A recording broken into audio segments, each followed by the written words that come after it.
Por favor, obrigado. Bom, gente, boa tarde a todas as pessoas presentes. Eu me chamo Diego. Eu quero agradecer às professoras Denise e Daniele pelo convite. Agradecer também os meus colegas de mesa, mediação do professor Ricardo, que já disse que é meu supervisor, que participou da banca, né, dessa pesquisa, que eu vou falar muito rapidamente da pesquisa, só para a gente ter uma contextualização e me debruçar sobre as metodologias que enfim, estamos aqui para isso, né, para falar das metodologias. Então, diversidade nos métodos, cotidiano e experiência em ambientes midiáticos de pesquisa, cotidiano e experiência, porque eu venho da Universidade Federal Fluminense, onde eu fiz doutorado em mídia e cotidiano. Então, o cotidiano está muito presente de forma epistemológica, digamos assim, né, na pesquisa. Passa, por favor. Bom, então aqui, em termos de contexto, eu vou explicar mais ou menos o que é a pesquisa para depois a gente se aprofundar nos métodos, né? Então, o título da pesquisa é Além de Preto, Viado, Linguagens e Produção de Sentidos, protagonizadas por bichas pretas no cotidiano mediatizado, né? A questão, né, a grande pergunta que norteou, né, a tese foi como construir uma linguagem que funcionará como uma estratégia de sobrevivência para corpos que estão em condição de extrema violência. Essa é a primeira frase, a primeira pergunta da introdução da minha tese. Não foi feita por mim, foi feita por Paul Preciado, numa entrevista que ele deu à Folha de São Paulo, quando ele lançou o livro dele, Um Apartamento em Urano, que ele conta os processos de transgenitalização, né? E aí eu fiquei refletindo sobre essa pergunta e eu falei, cara, essa é uma pergunta guarda-chuva que acho que vai ser interessante para eu colocar na tese e focar e recortar para a questão das bichas pretas, porque a tese foi uma discussão do racismo interseccionalizado com a LGBTfobia, que utilizando até a interseccionalidade que a professora Leda falou anteriormente, né? Então, a tese vai olhar para racismo, vai olhar para a LGBTfobia, vai olhar para classismo, vai olhar para questões de gênero, né? Porque as bichas pretas são corpos que estão com todas essas questões aí atravessadas. O objetivo geral da tese é compreender como gays negros afeminados produzem outras narrativas discursivas sobre si na mídia, como táticas de sobrevivência diante da subalternização. Então, eu me debrucei sobre 12 canais do YouTube, os jovens gays afeminados que preferem ser intitulados, chamados de bichas pretas, muitas vezes grifados com X e não com CH. Na tese, eu boto CH, mas muitos se colocam com X. São esses aí que vocês estão vendo. Esse é um mosaico que eu pedi para uma amiga designer para fazer. Acho que muitos dos meus colegas de mesa falou também que a tese é isso. Essa tese foi defendida em 2023, a gente está no final de 2025. Muitos desses perfis já não falam o que falavam antes, muitos já estão se posicionando de maneira diferente, uns viraram cantor, enfim. Esses jovens estão fazendo outras coisas hoje, né? O que me deu uma certa... No final, quando eu já estava dando o ponto final da tese, eles já estavam com outros discursos, enfim, outros temas, e eu fiquei desesperado. Eu falei, o que eu faço agora? Né? Jogo fora, né? Ela, não, é um retrato, minha orientadora, né? Renata Rezende, lá da UF. Não, a tese é uma fotografia, né? Um retrato daquele tempo, você precisa pontuar agora, e outros estudos, depois você desdobra e tal. A metodologia foi um mix de metodologia. Eu estava lendo o caderno de resumos aqui do evento e eu achei maravilhoso que a professora Denise e a professora Daniele, né, colocaram lá que tem as questões todas de algoritmo e tal, e tudo isso, mas tem um fazer artesanal, né? A gente estava numa banca, e você falou isso, né, professora? Tem um artesanato nas metodologias que é interessante, e também o low-tech, né? Porque hoje a gente vai falar de redes sociais, de mídias sociais digitais, sociotécnicas, e aí vem toda aquela discussão sobre algoritmo, como é que você está usando, qual é a IA que você está fazendo, e às vezes a gente pode fazer uma pesquisa que correlacione outros tipos de metodologias. Então, as metodologias que foram utilizadas na minha tese foi revisão bibliográfica, autoetnografia, análise de conteúdo e entrevistas semi-estruturadas. Os principais achados, eu não vou me debruçar sobre eles agora, a gente pode fazer conversar depois. Os próximos slides vão falar sobre métodos, mas os principais achados foi YouTube, como ferramenta de vocalização de sujeitos assujeitados, aí usando o termo de Foucault, ambiência midiática como território catártico, né, e de subjetivação, criação de espaços de cura, usando Bell Hooks, a partir de comunhões emocionais, usando Michel Montessori, entre bichas pretas, culminando em um quilombismo midiático interseccional. Isso é um termo que eu proponho na tese, e agora eu já vou começar a desdobrá-lo para um queer-lombismo, né, para a gente tentar reduzir aí esses termos. Né. Pode passar, por favor. Aqui eu usei uma ferramenta, que até como a gente está no debate aqui de metodologia, que se chama MindMeister, o Meister, né? Que são linhas de pensamento, né? Então foi a forma como eu consegui organizar as minhas ideias. Então, cada bolinha dessa, porque ele não está interativo aqui, né? Eu só trouxe uma fotografia. Cada bolinha dessa se ramifica, como se fosse um rizoma aí, né? Para a gente falar de Deleuze e Guattari, né? Estava com a Janice. E aí fica essa coisa delícia, né? Mas é bem rizomático, assim, o capítulo 1, capítulo 2, capítulo 3, eles vão se destrinchando, e foi a forma como eu consegui organizar os pensamentos. Né? E eu trouxe também para a gente falar como eu distribuí essas metodologias. Né? Na introdução, para começar, eu já coloco a autoetnografia, eu vou me debruçar mais nela daqui a pouco, mas eu me coloco em primeira pessoa na introdução, por entender que a tese me atravessa por inteiro, assim, sabe? Em vários momentos eu me coloco no texto, e eu gosto de deixar isso claro para o meu leitor, né? De que, assim, pelo menos eu fiz essa opção de não deixar dúvidas, não ter essa coisa de objetividade, subjetividade. As nossas produções são subjetivas, né? Então, o mito da objetividade já deixei lá atrás, na graduação. Então, na introdução, eu utilizo bastante a autoetnografia, e numa segunda parte dela eu digo como é que vai ser de fato a tese, né? Os capítulos e tudo mais. O capítulo 1, a proficuidade científica do cotidiano, é um capítulo que agrada muito o meu programa, que é o capítulo onde eu construo, de fato, uma episteme, né, sobre cotidiano. Né? E aí, nesse capítulo 1, eu vou usar bastante a revisão bibliográfica. Né? Então, a gente fez optamos, né, eu e minha orientadora, em usar o Montessori. O Montessori é um sociólogo francês, está vivo, e o diálogo que ele tem com outros pesquisadores aqui brasileiros. No capítulo 2, que eu falo de racismo no cotidiano brasileiro, é um capítulo também de revisão bibliográfica. É um capítulo que eu fiz um grande esforço, é um capítulo que demorou muito para ser escrito, porque, bom, sabemos aqui que bibliografia negra é bastante escassa nos programas de pós-graduação em comunicação. Né? Primeiro porque os programas não usam, segundo que os professores não têm grande leitura sobre isso, então pouco se orienta sobre isso. Então eu tive que correr atrás dessa bibliografia sozinho. Então foi um capítulo que demorou para ser escrito, porque eu tinha que ler bastante textos, eu tive que articular, tinha que ver outros trabalhos e tal.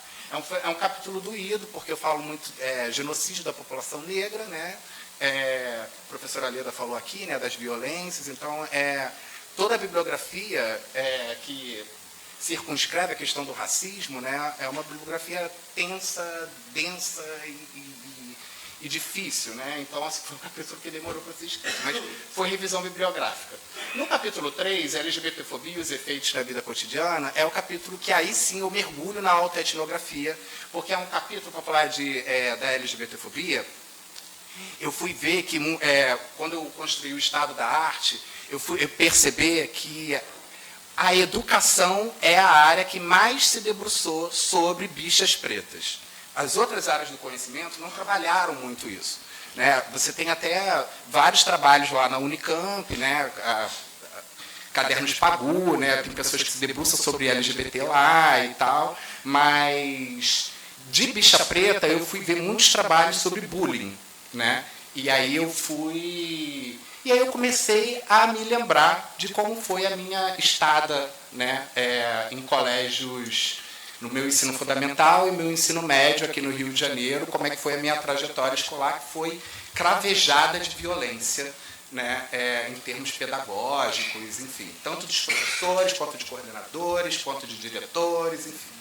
né, de amigos, coleguinhas, inspetores, enfim, foi realmente muito difícil estudar e ainda assim conseguir passar para uma universidade pública, né, porque ainda assim você consegue sobreviver, né? No capítulo 4, o cotidiano mediatizado das bichas pretas, é onde a gente vai fazer, de fato, as análises, né? Eu vou me debruçar sobre os canais, os 12 canais, vou identificar várias similaridades discursivas entre as bichas pretas, fazer as análises, colocar a bibliografia, e aí eu acho que é o grande ouro da tese, né? Que a tese entrega. E as considerações finais. Pode passar, por favor. Então, bom, vamos para a primeira metodologia, que é a revisão bibliográfica, né? Então, como eu disse, é uma tese que traz diálogos entre teóricos da comunicação, mas também vai na psicologia, vai na filosofia, vai na sociologia, vai na educação, vai em vários campos, porque a comunicação não dá conta da bicha preta. A bicha preta é uma coisa que eu tive que ir em vários autores de outros campos do conhecimento para eu conseguir dar conta de uma análise mais holística dessa, não gosto de chamar objeto, né, das minhas interlocutoras de pesquisa, né, não são objetos.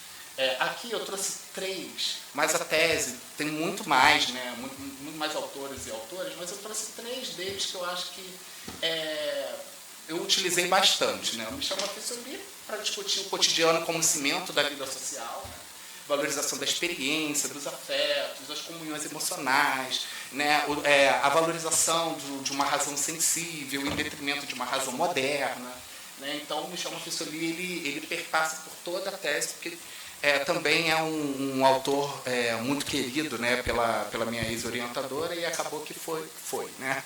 Eu li e coloquei na tese.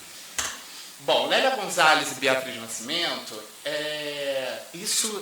elas e tantos outros autores, né, como Abdias Nascimento, Djamila Ribeiro, Sueli Carneiro, enfim, tantas outras autoras do feminismo negro foram aplicadas na tese, né, eu não coloquei aqui, mas eu trouxe Lélia porque eu consegui fazer, talvez criativamente, um diálogo entre Mafissoli e Lélia, né, porque nesse livro da Lélia, né, que arregimenta vários artigos dela, que é o Por um Feminismo Latino-Americano, que tem vários artigos dela, né, famosos, a Lélia, no artigo sobre racismo e sexismo brasileiro, ela vai formular lá a noção dela de uma outra razão, né? Ela vai falar de quando as mulheres negras vão falar sobre seus cotidianos, né, distópicos, violentos, elas são tidas como histéricas, as suas pesquisas não são tidas como acientíficas, que não tem metodologia, isso tudo, né? E a gente sabe que isso faz parte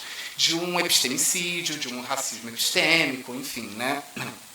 E aí vai se desdobrando. Da Lélia eu vou para a Grada Quilomba. A Grada Quilomba também vai falar isso em Memórias de Plantation, né, como foi o doutoramento dela na Universidade de Berlim.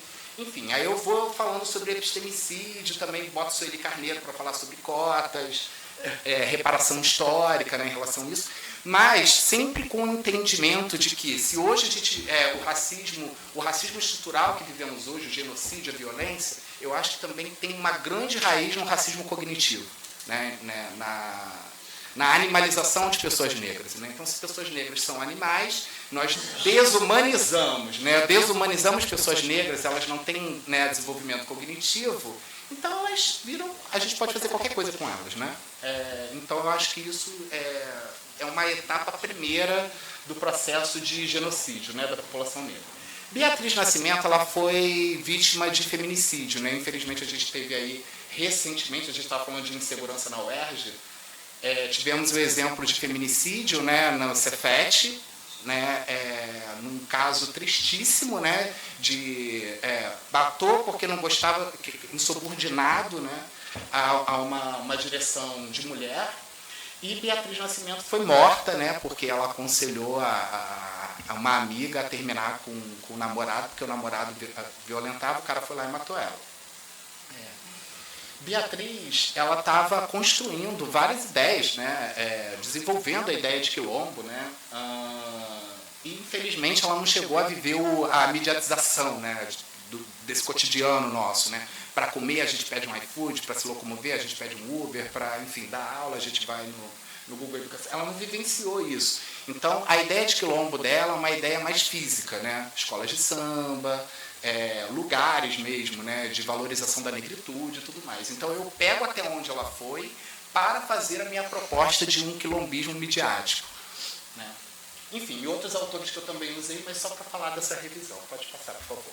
A autoetnografia, né, é tão criticada, né, na universidade, ninguém gosta, é falar de uma opinião, né, cadê o método? Onde está o método, né? Poxa, não tem método.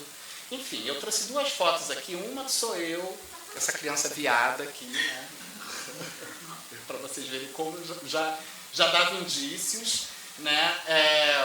São colégios particulares. A minha mãe, que faleceu de câncer, então várias coisas que vocês falaram aí me deram alguns gatilhos aqui, mas a minha mãe faleceu, eu tinha 10 anos de idade, ela era secretária escolar, né, do Colégio Pentágono, que é esse colégio aqui.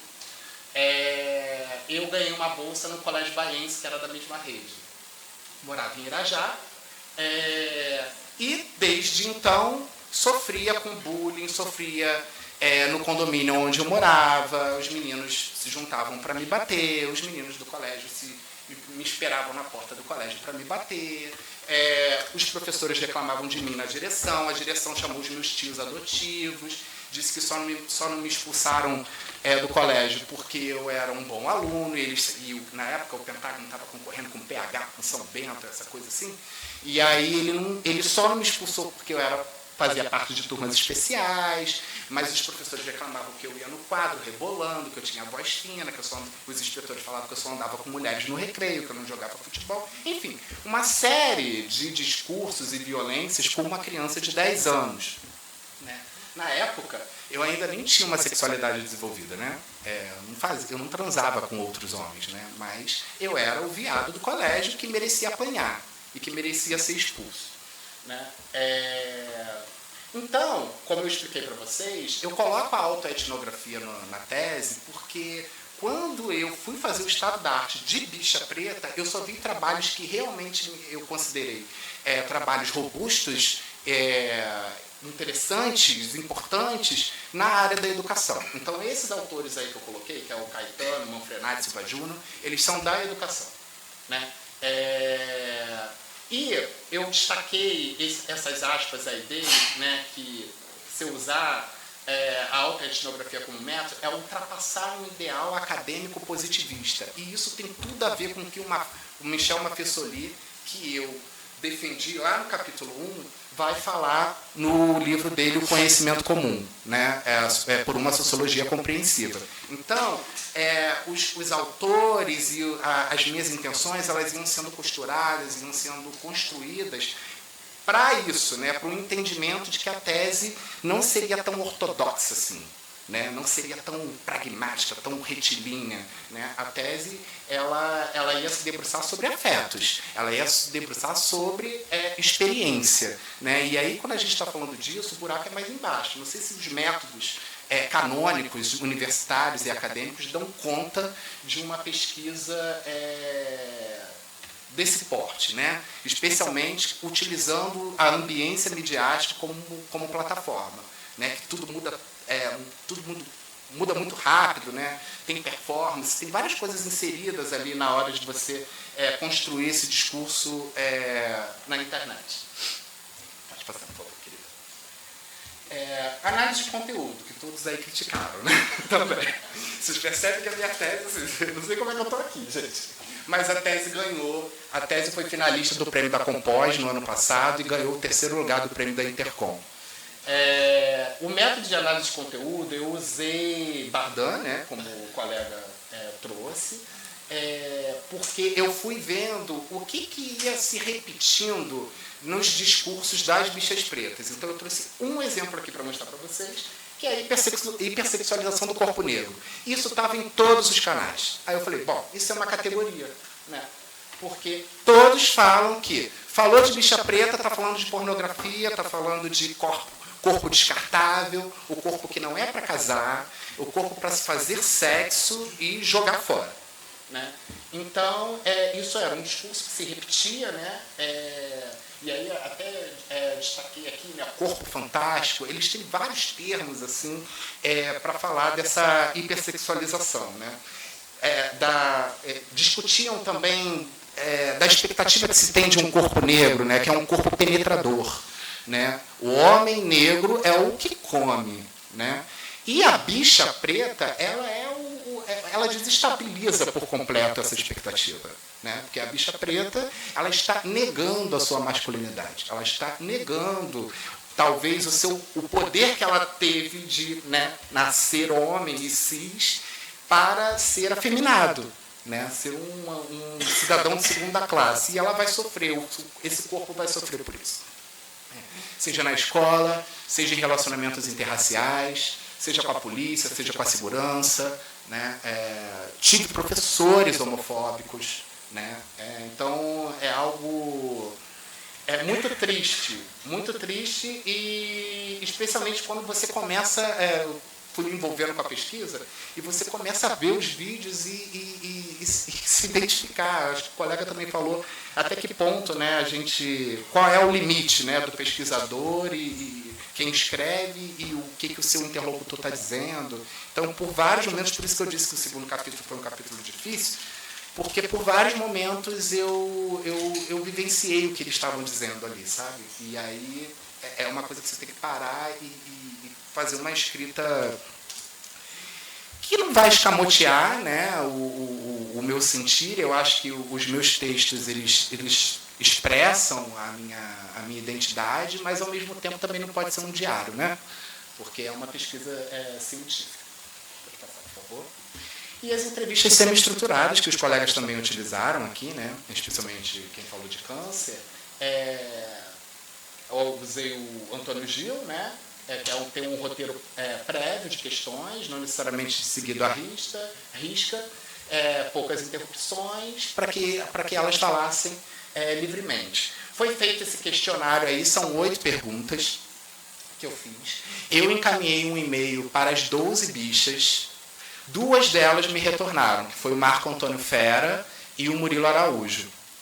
O Murilo Araújo, que é esse aqui, que eu tirei um print, falou que não gostaria de responder por e-mail. Ele preferiu fazer uma videochamada, o que eu prontamente aceitei e pedi para gravar, gravei, transcrevi essa entrevista. É uma entrevista incrível que ele dá. Ele é de uma inteligência assim absurda, uma capacidade de interpretação da onde está, do que faz, assim, é bem impressionante. Eu coloquei como anexo. Então, a transcrição toda está anexada na tese, né? Eu peguei pedaços, faço análise discursiva, né, de certa maneira, do que ele diz, mas está disponível para quem quiser ter acesso a toda a entrevista. As 2 últimas perguntas, eu não sei se vocês estão conseguindo ler do questionário, mas eu acho que faz sentido falar aqui para vocês também um pouco sobre isso. Quando a gente faz pesquisa em ambiência midiática, existe uma expectativa de banca, inclusive, de que a gente fale do capitalismo, dos algoritmos, das bolhas, do Zuckerberg e tal. Só que eu falei isso na qualificação, né? E todas as vezes que eu falo da tese, eu falo que foi uma opção de caminho, né? Eu quis me debruçar sobre cotidiano, afetos, vínculos, elos, né? Mediatização. Eu não queria falar sobre bolhas, sobre, sabe, o algoritmo, sobre ir para esse caminho, assim, porque eu acho que já tem pesquisas a esse respeito, mas não deixei de fazer, porque teve a qualificação, a importância da qualificação, né? Não deixei de fazer. As 2 últimas perguntas vão falar sobre isso, porque eu pergunto se a dinâmica do capital, a dinâmica algorítmica, a dinâmica do YouTube interferia na produção dos conteúdos. E aí é quando o Murilo dá uma grande entrevista sobre isso, que ele diz que, olha só, eu passo nota, eu produzo conteúdo, ele não se esquivou, né? E isso não apaga as coisas que eu falo. Eu produzo meu conteúdo, eu tenho meu posicionamento político, mas isso também não quer dizer que eu vou deixar de fazer a publi. Se a publi, as marcas acharem que é complicado, então eu deixo de fazer. Então, existia ali uma negociação com o mercado. Tinha coisas que ele fazia, tinha coisas que ele achava problemático e não fazia. Então, isso está na tese. Então, foi de alguma maneira, dava cabo dessa ânsia de se falar sobre capitalismo, né, na tese, que não foi o intuito. Bom, essas referências bibliográficas foram o que eu usei aqui nessa apresentação. Né? Então, a Bardan, que o colega já trouxe, né, o do Caetano, né, Bichas Pretas e Negões, Afazeres Curriculares, a tese, a Lente Preto Viado, o Antônio Juca, o Métodos e Tecnologias de Pesquisa Social, a Lélia Gonzalez, que eu falei para vocês, Michel Montessori, o Homo Erótico, onde ele destrincha o conceito de comunhões emocionais. Maffesoli, Conhecimento como Introdução à Sociologia Compreensiva, que ele vai falar dessa negação do positivismo, né? Ele vai falar de uma razão sensível. E Beatriz Nascimento, Conceito de Quilombo e Resistência Cultural Negra, que é onde ela vai falar um pouco de quilombo, e eu vou fazer essa proposta de quilombismo interseccional. Obrigado, gente.